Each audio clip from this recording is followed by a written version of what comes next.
Ok, sale. Entonces, con Ale estuvieron viendo un poco de introducción a los conjuntos, cosas que seguramente ustedes ya han de haber visto. Bueno, conocen o tienen noción. Entonces, pues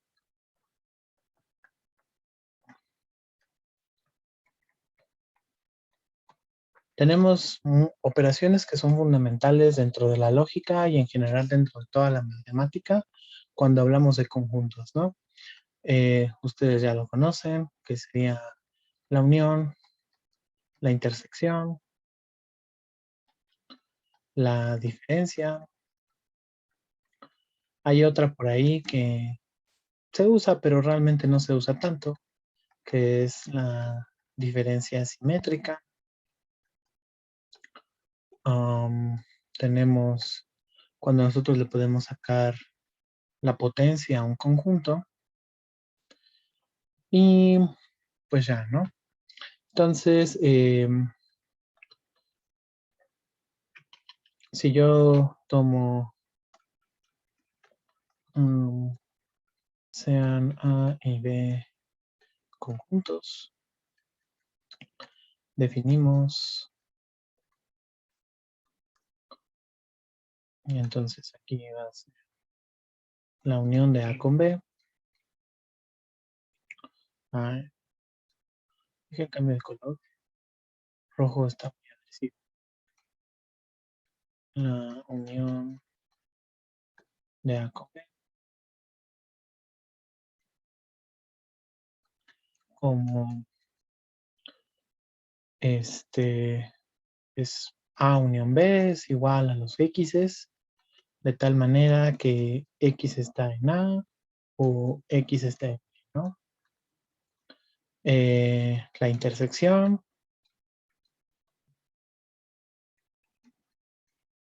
de A con B como pues A inter B es la cantidad, bueno, los X's tales que X está en A y X está en B. La diferencia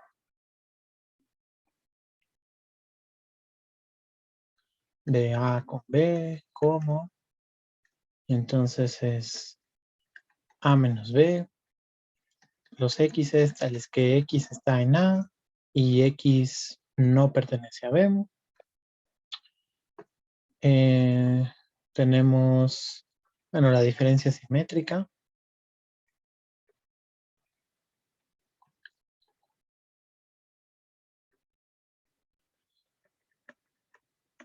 de A con B como A triangulito B son los X tales que X está en A y X no está en B, o son los que están en B pero no están en A, ¿no?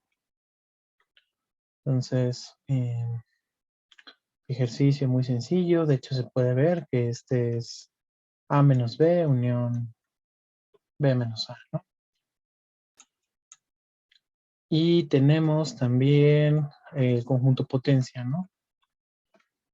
El conjunto potencia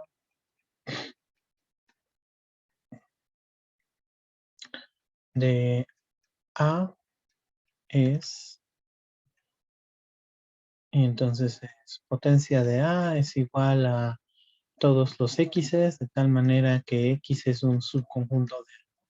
La potencia son todos los subconjuntos de A.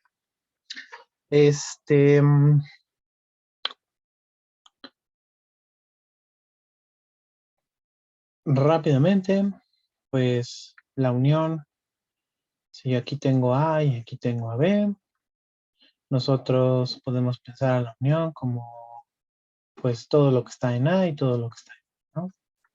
Esto de aquí es A unión B. La intersección, si yo los tengo así, pues entonces este de aquí sería A intersección B. La diferencia, pues si este es A y este es B, entonces A menos B es este de aquí. La diferencia simétrica. Si yo tengo aquí mis dos conjuntos, A y B, entonces son los que están en A y no están en B, o los que están en B y no están en A. Este de aquí sería A triangulito B.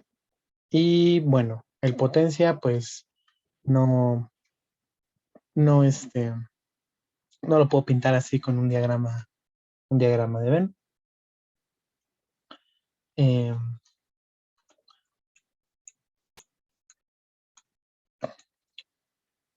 pero son todos aquellos subconjuntos, ¿no? Esa es la idea intuitiva cuando tenemos conjuntos finitos y cuando podemos agarrar y ponerles, o sea, unir 2 o 3, 4 conjuntos y demás cosas. Pero también tenemos lo que son las uniones y las intersecciones arbitrarias, ¿no? Entonces, sea, bueno, aquí vamos a poner definición, sea A un conjunto, definimos la unión de A como,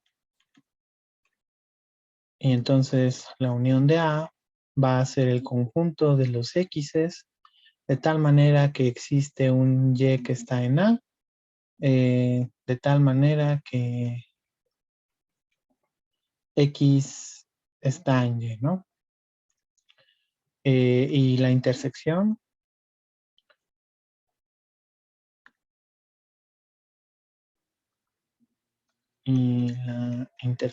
de A con.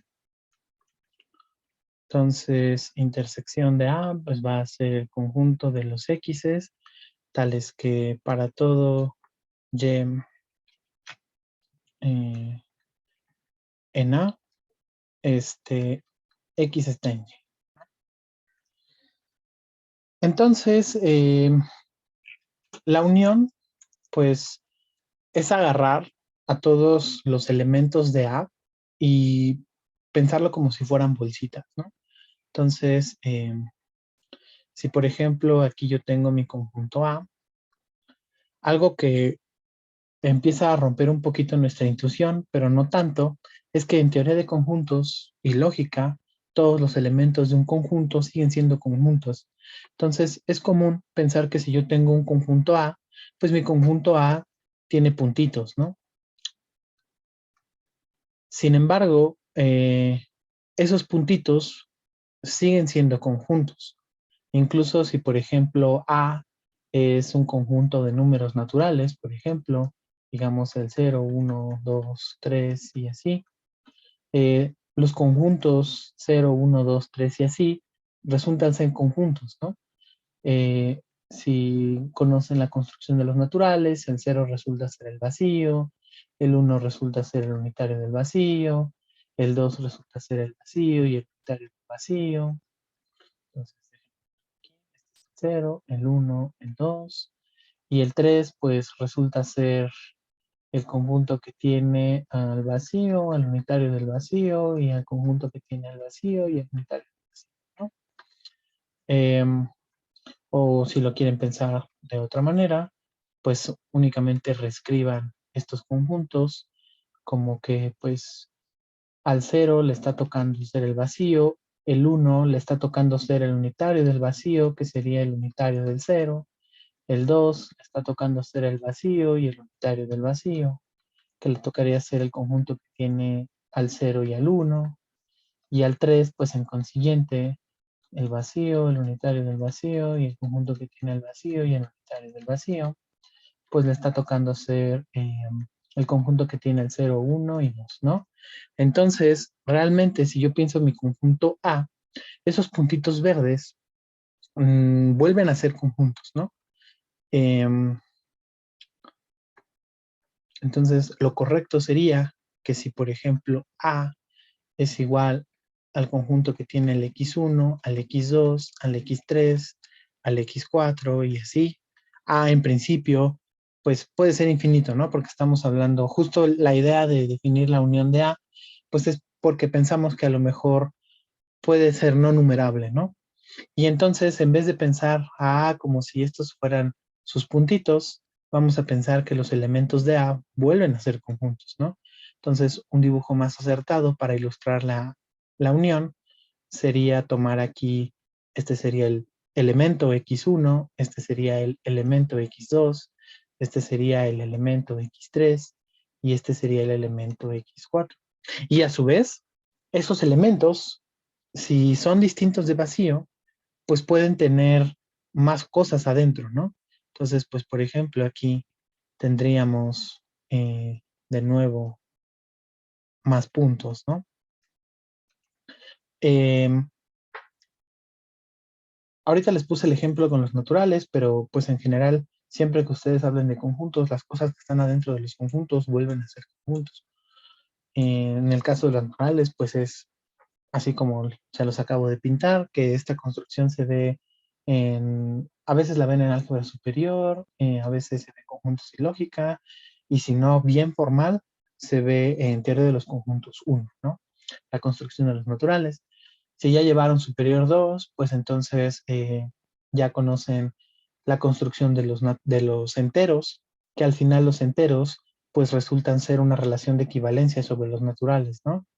Um, la relación de equivalencia es que, pues, si yo tengo al 2 y le resto el 5, pues eso me da el -3.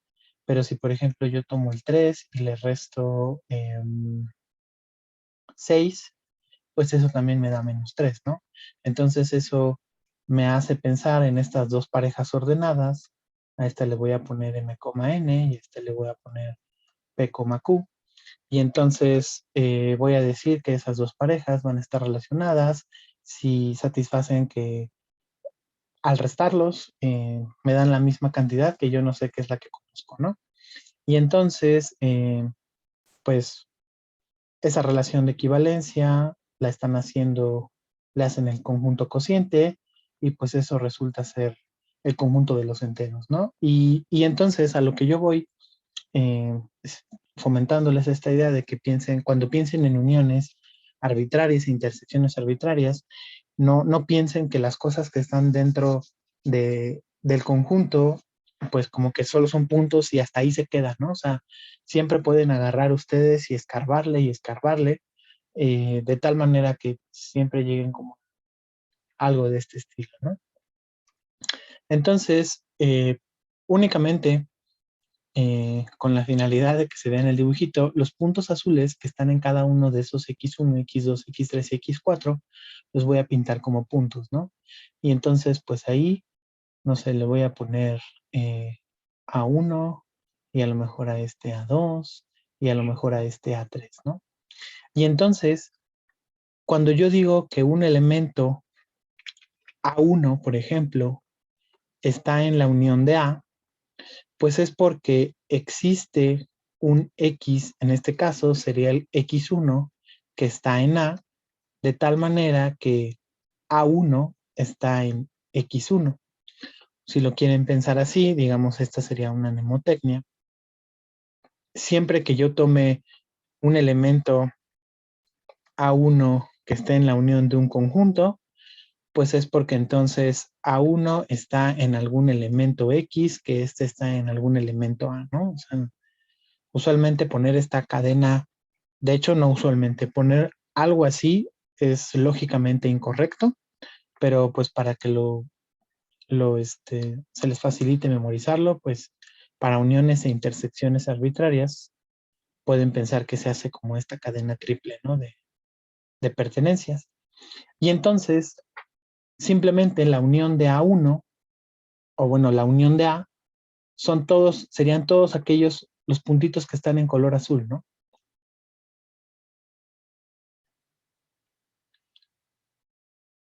Si yo hiciera un dibujo de eso, pues es agarrar y romper como las bolsitas, ¿no? Que están en cada uno de esos de ahí. Entonces, pues, por ejemplo, aquí están estos 4 puntos, estos 4 puntos, estos 3 puntos, y estos de aquí, ¿no? Entonces este de aquí representaría la unión de A. Ajá, exacto, ¿no? Sería agarrar y quitarle llaves a todo. Eso sería la unión arbitraria. La intersección es lo mismo, únicamente que pues ahí un elemento va a estar en la intersección si está en todos, ¿no? Entonces, por ejemplo, en principio aquí, díganme un elemento que esté en las tres bolsitas, X1, X2, X3 y X4. Pues no hay ninguno, ¿no? Entonces, en principio, la intersección de este conjunto, la intersección arbitraria de este conjunto, pues sería vacía, ¿no? Un dibujo que, digamos, nos ayuda a entender cómo se está viendo la intersección arbitraria, pues es, si por ejemplo A está aquí y se vería como algo así, ¿no? A tiene a sus elementos, que son X1, X2, X3 y así. De nuevo, piénsenlo como si esos no fueran puntos, sino que cada uno de esos elementos también es un conjunto. Entonces, no sé, a lo mejor este se llama X1 y por acá este se llama X2 y por acá está X3. No, pero no, no, no, sí, así. Es que quería pintarlo de otro color, y así, ¿no? Y entonces los de X1 van a ser color verde, los de X2 van a tener color rojo y los de X3 van a tener color blanco, ¿no? Entonces, pues no sé, a lo mejor los elementos de X1 pues están viendo así. Los elementos de X2 pues a lo mejor se están viendo así. Y los elementos de X3 pues se están viendo así. Y puede haber una infinidad de XNs, ¿no? X3. Y entonces, pues un elemento A va a estar en la unión de A, perdón, en la intersección de A, si para todo X que está en A está en X. Y de nuevo aquí, pues pueden hacer abuso de notación y pensarlo como que A está en X, que está en A. Entonces, ¿quiénes son los elementos de A? Los elementos de A son estos X numerados, ¿no? Entonces aquí le pondría, por ejemplo, no sé, este de aquí es el que se va a llamar A. Entonces, A está resultando estar en cada uno de los XYs, ¿no? En este caso, X1, X2, X3 y así. Que justo, pues la intersección más bien quedaría pintada como todo esto de aquí. Pero ese A es un punto que está en la intersección porque está en los tres. ¿Queda claro qué es la unión y la intersección arbitraria? Más o menos.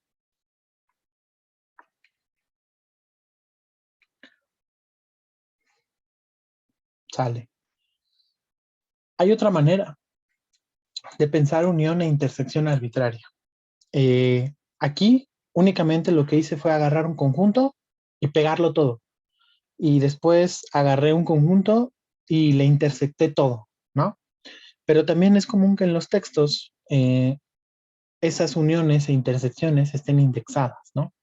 Entonces, definición alternativa. Eh, indexada, ¿no?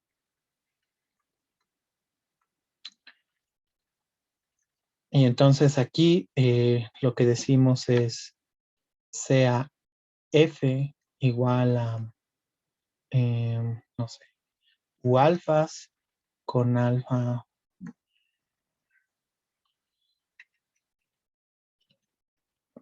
mejor así, sea gamma un conjunto y sea F igual a la unión de los alfas con alfa y gamma, una familia de conjuntos.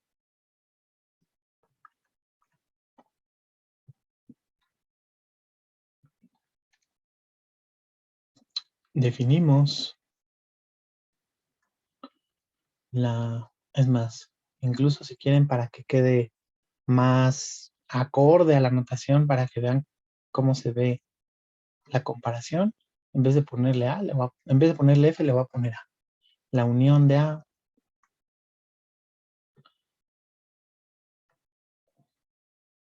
sobre gamma, ¿cómo? Y entonces la unión de A de los alfas en A, de los alfas en gamma, perdón, va a ser igual al conjunto de los X's de tal manera que existe un alfa en gamma tal que X está en U alfa, ¿no? Y la intersección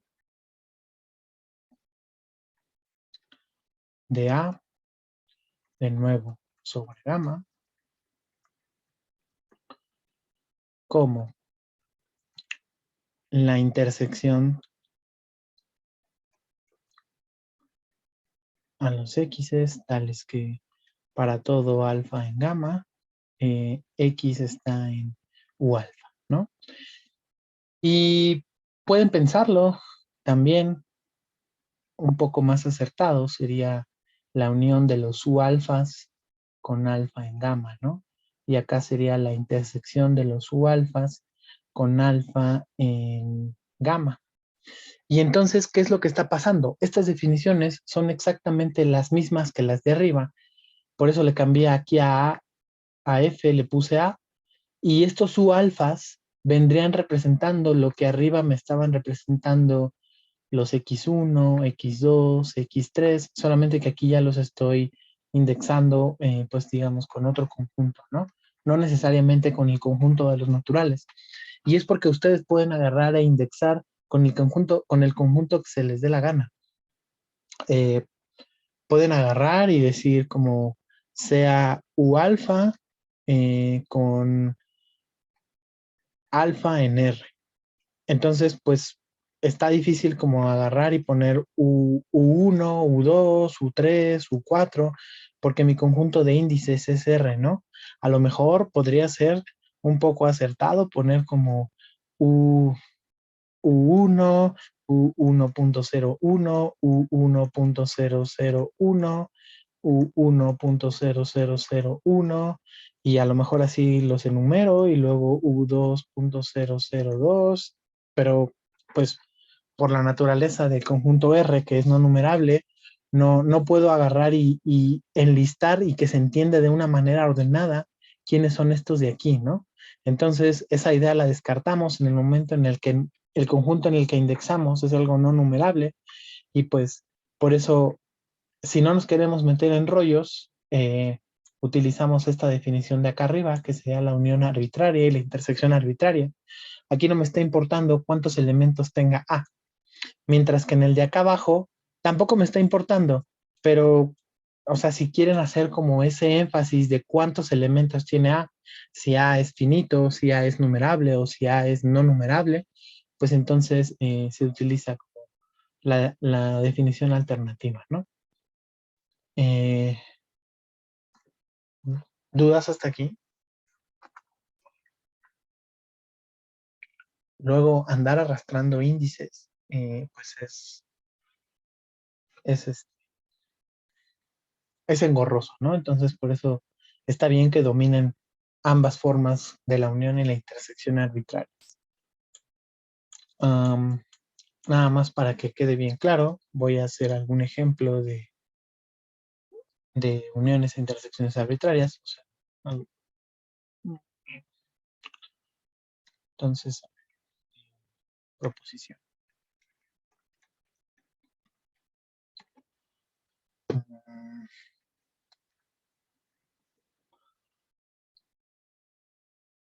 Ah, ya sé cuál está bien, pero antes se me olvidó definirles otra operación importantísima que era el complemento. Entonces, definición, sea X un conjunto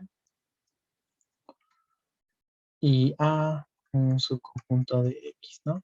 Entonces definimos el complemento de A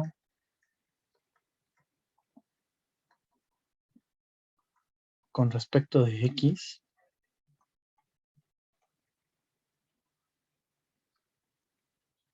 con. Entonces X menos A es el conjunto de todos los X en X, de tal manera que X no está en A, ¿no? Y si le hago un dibujito, pues aquí está A, aquí está X, y el complemento pues es todo esto.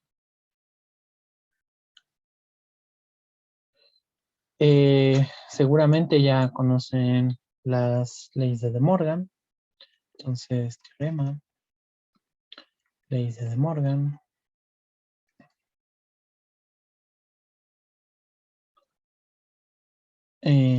Que dice que sean A y B conjuntos. Entonces, el complemento de A unión B es igual a la intersección de los complementos y el complemento de la intersección pues es la unión de los complementos, ¿no? Este de aquí lo prueban ustedes si quieren y yo voy a probar ese mismo teorema ahorita, pero con uniones e intersecciones arbitrarias, ¿sale? Entonces, teorema de Morgan con uniones e intersecciones.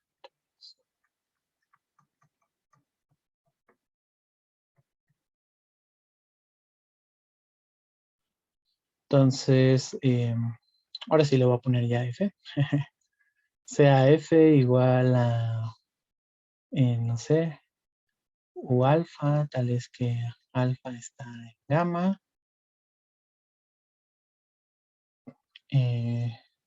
Una familia de conjuntos, ¿no?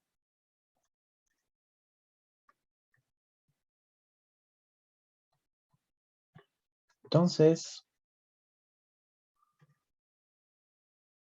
la primera dice el complemento de la unión. Entonces sería así, de los U alfas y gamas.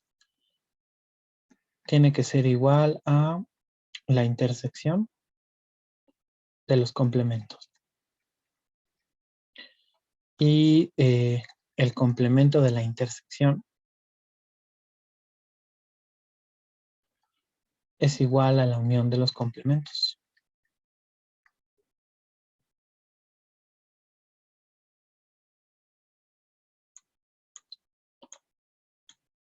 Si lo quieren pensar con F, pues esto sería equivalente a que el complemento de la unión de F es igual a la intersección del complemento de F. Sí, la intersección.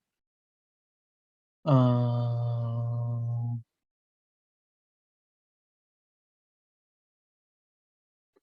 no se puede. Porque sí tengo que decir que son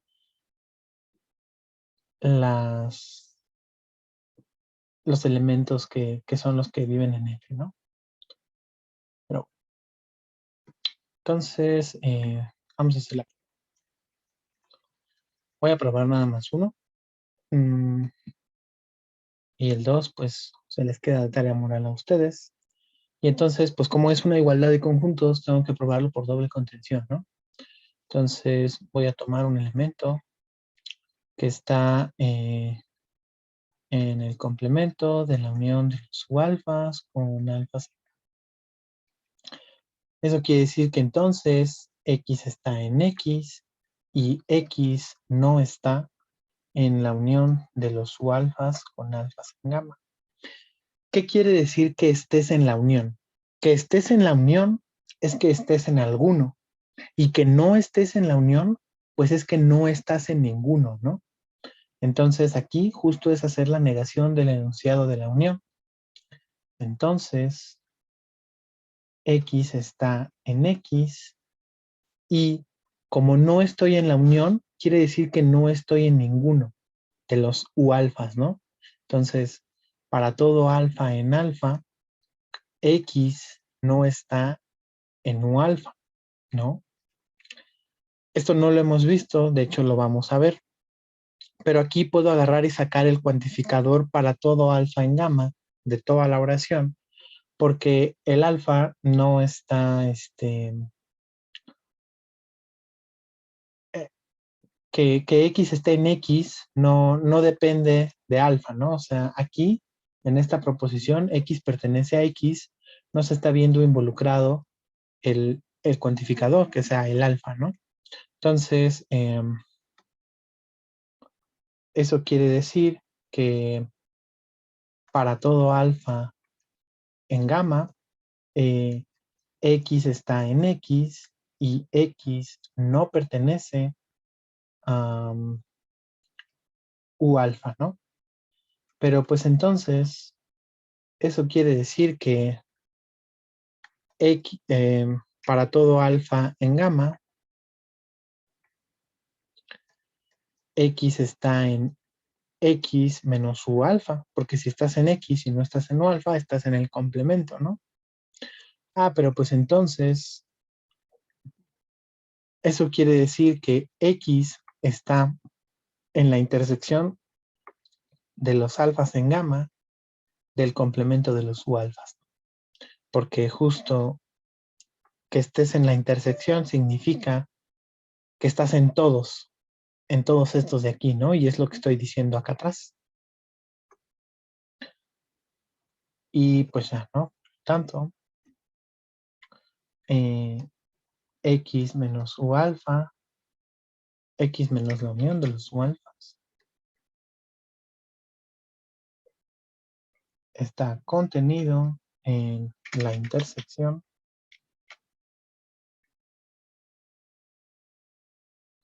de X menos U alfa, ¿no?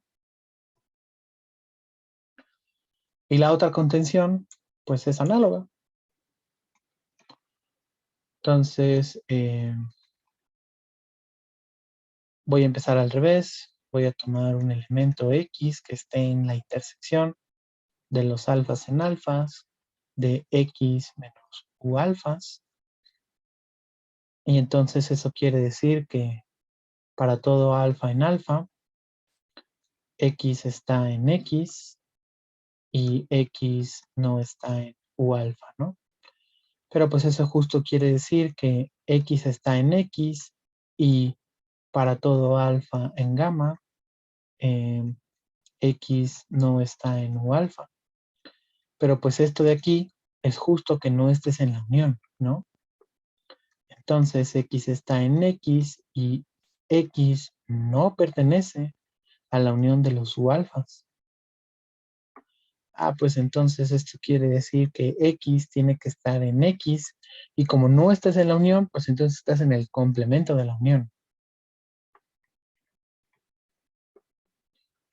Por lo tanto, la intersección de X menos U alfa, un alfa en alfa, está contenido en la unión de los alfas en gamma de X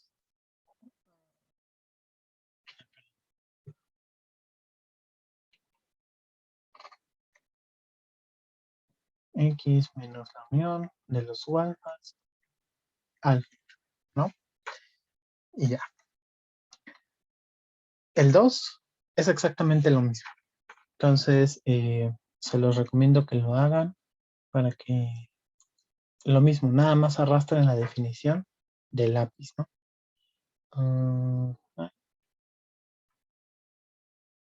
¿Quién? Área moral.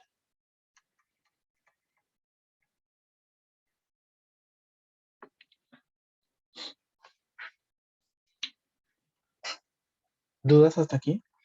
¿Vamos bien?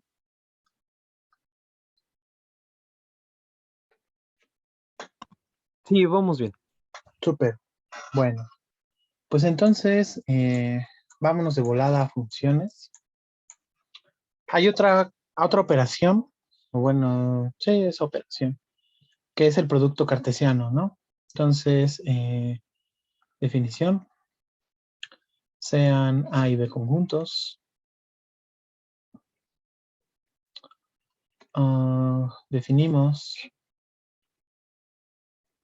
el producto cartesiano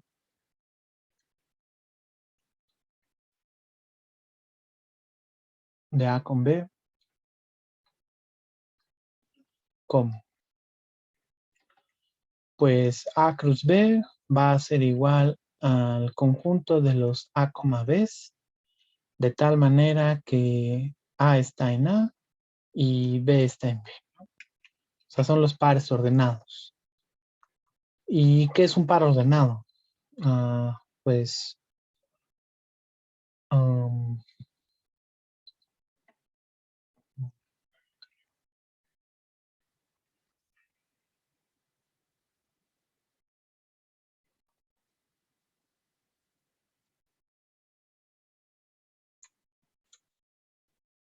entonces, definición, sean A y B conjuntos. Definimos el par ordenado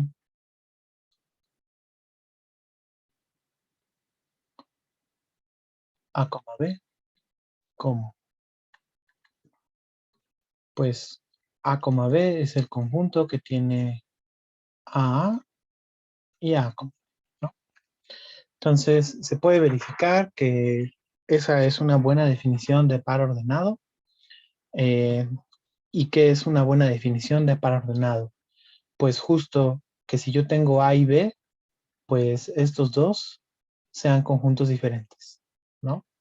Eso es en principio lo que me interesa cuando yo quiero identificar pares ordenados, que me importe el orden. Entonces, un par ordenado es este conjunto y al conjunto o a la colección de elementos que tienen a todos estos pares ordenados, que son estos conjuntos, es a lo que nosotros vamos a llamar el producto cartesiano, ¿sale? Una relación y una función, pues son subconjuntos de un producto cartesiano, ¿no? Entonces, definición, una relación, bueno, sean ahí mis conjuntos.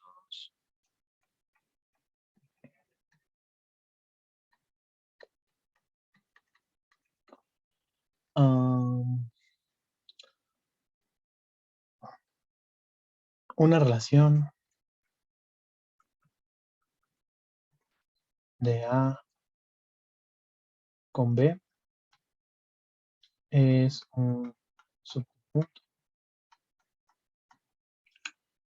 de A cruz B. Una relación R es un subconjunto de A cruz B, es decir, R es un subconjunto de A cruz B, ¿no? ¿Y por qué las relaciones me interesan? O sea, ¿por qué son la idea de relación? Pues es justo que si yo tengo dos conjuntos, puedo agarrar y relacionar esos conjuntos, ¿no? Si aquí tengo dedos y acá tengo números, pues la manera en la que yo busco relacionar mis dedos con los números, pues es que, por ejemplo, al pulgar le toque el número 1, al índice le toque el número 2, al medio le toque el número 3 y así, ¿no? Al anular le toque el número 4 y al meñique le toque el número 5, ¿no? Entonces, simplemente cuando yo hablo de una relación entre dos conjuntos, pues es agarrar y tomar un subconjunto del producto cartesiano, ¿no? En este caso, pues mis parejas ordenadas serían pulgar, 1, índice, 2, medio, 3, anular, 4, meñique, 5, ¿no? Y pues sí, es claro que son cosas diferentes tomar dedos cruz números y tomar números cruz dedos, ¿no? Porque, no sé, a lo mejor por alguna cosa yo quiero agarrar y hacer que me importe quién está apareciendo primero, si el pulgar o el número que está representando al dedo, ¿no? Entonces, esa es la definición de una relación, una función. Mm, otro ejemplo de relación.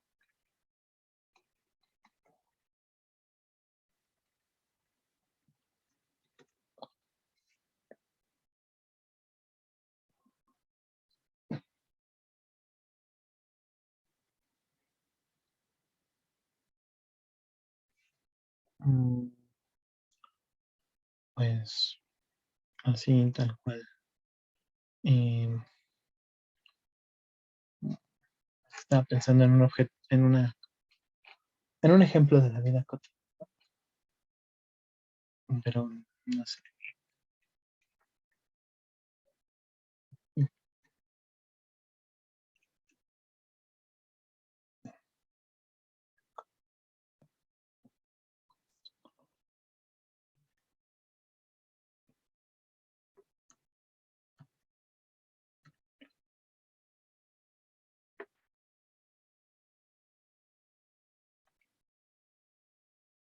Um, qué sé yo, el 3,5, el 2, menos 3, 5,5,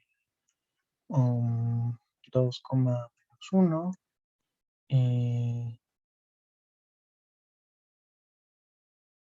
es una relación.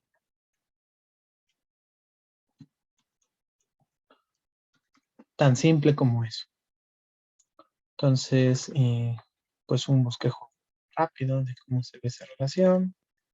Pues aquí están los naturales y aquí están los enteros. Um,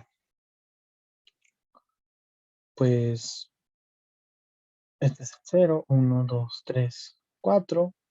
Pues le está correspondiendo al 1, le está tocando el 0, 0, menos 1, menos 2, menos 3, menos 4, menos 5. Le voy a poner aquí los puntos.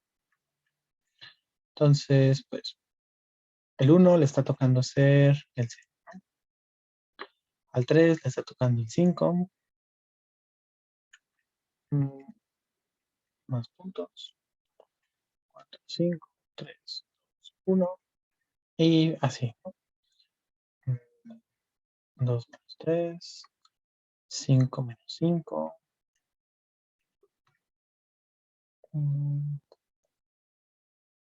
Y al 2 menos 1, ¿no?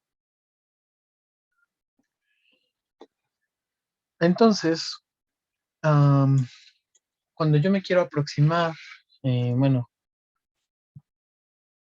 mm,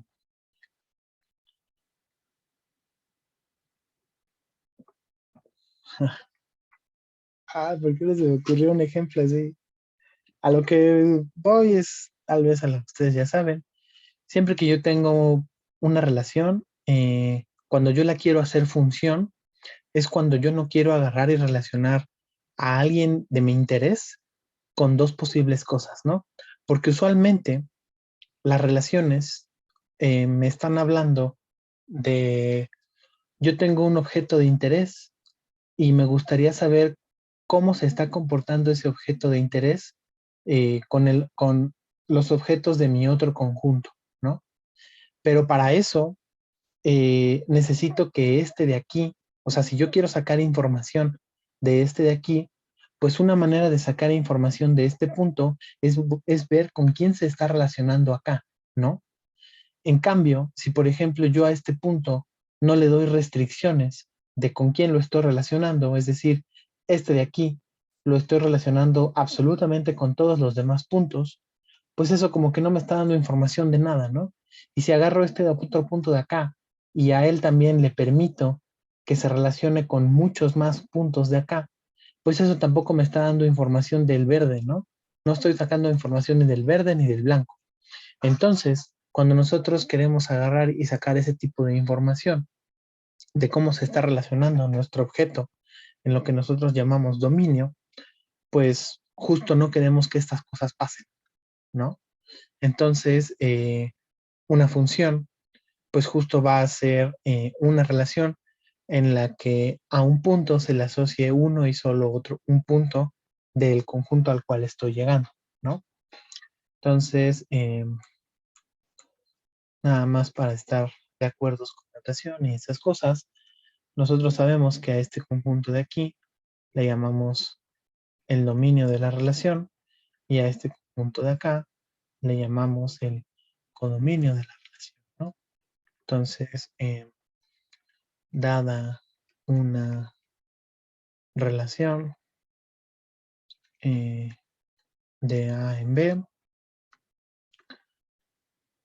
el dominio de la relación sería el conjunto A y el codominio de la relación sería el conjunto B, ¿no? Y entonces, pues ahora sí, puedo ya dar una definición formal de lo que es una función. Definición. Sean A y B conjuntos, una función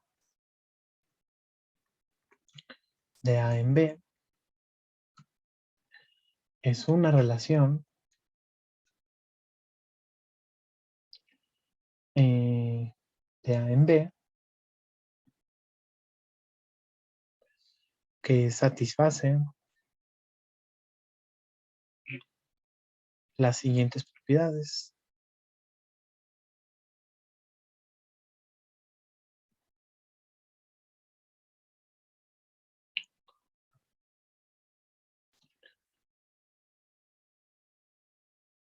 Una función f.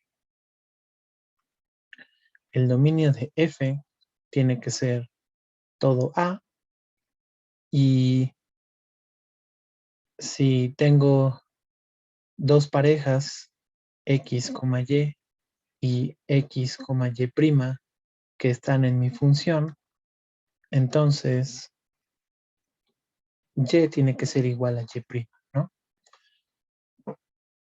Si yo tengo en este caso, digamos en el ejemplo de arriba, si yo tengo que el 2 está relacionado con el 3 y también tengo que el 2 está relacionado con el -1, pues eso tendría que implicar que 3 es igual a -1, ¿no? Y eso justo es lo que no está pasando acá arriba. Entonces, eso de ahí arriba no va a ser una función.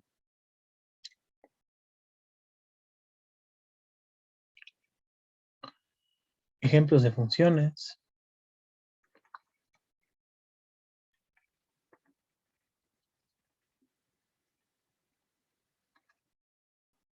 Pues, por ejemplo, la función identidad, ¿no?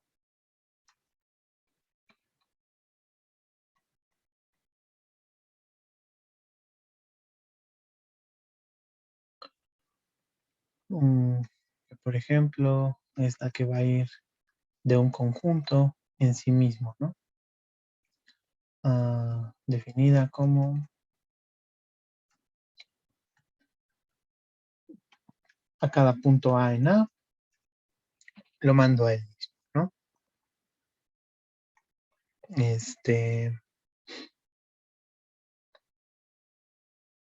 ¿Qué otras funciones? Por ejemplo,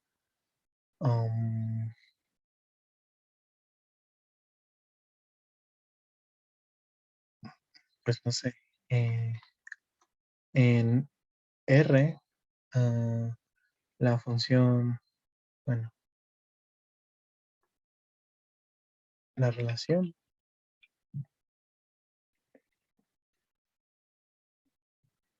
f de x igual a 2x menos 1 es función, ¿no?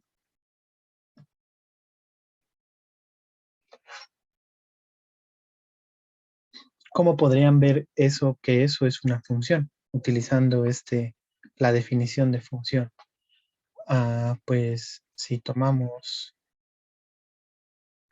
dos parejas, digamos X, Y X, Y', que está en F, pues entonces estamos diciendo que Y es igual a 2X menos 1 y que Y' es igual a 2X menos 1. Pero como el X sí es el mismo, pues entonces de aquí tenemos que Y es igual a 2X menos 1, que es igual a Y', y así Y es igual a Y', ¿no? Algo que no sea función, 3 en R, la relación raíz de X no es función.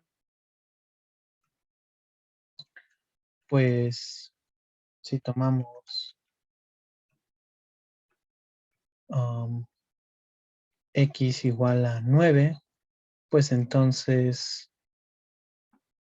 la raíz de 9 es 3 y la raíz de 9 pues también sabemos que es menos 3, ¿no? Entonces este de aquí sería el Y y este de aquí sería el Y', y por lo tanto 3 es distinto de menos 3, mostrando que F no es función.